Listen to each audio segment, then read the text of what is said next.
I wanted to talk very briefly about program design as a discipline.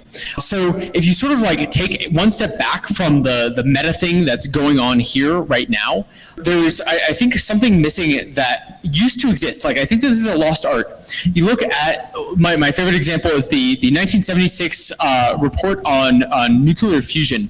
And they had like these amazingly detailed plans stretching out to like to 2005 from 1976 about like how fusion happens, and they had like these funding curves and they had all these Gantt charts, and we don't do stuff like that anymore. And I think that there is actually some combination of a lost art and a discipline to be created around that.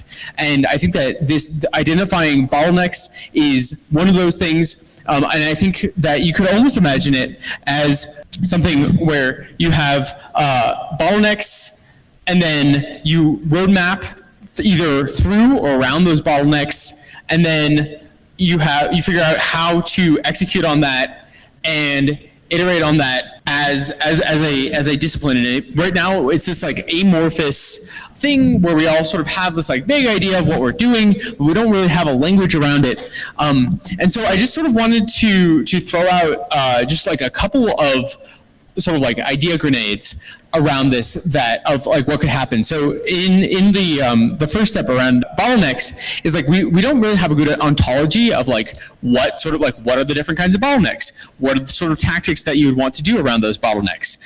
We don't have frameworks and processes for sort of like going through the world and figuring out what the actual bottlenecks are. We don't have a language, like a shared language around talking about these things. Like some things, like we don't talk about affordances or dependencies or binding constraints, and like even like what is a project, what is a program, what is an area.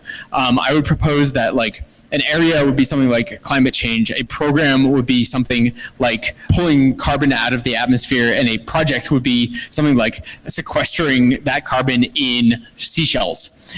Like another thing that I'm really interested in is like how do we have all these assumptions and we say like this is this expensive, but like we have these numbers and they all have assumptions behind them, and like better ways of encoding that so that people can actually play with something and like make better decisions for themselves. And then some things just think about on the road mapping front, like what does it look like to map the frontier? What does it look like how do you find the right people to do a program?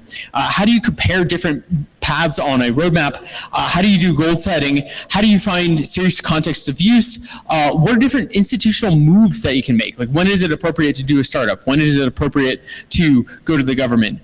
Respectability cascades and spending curves. And with that, I'm done.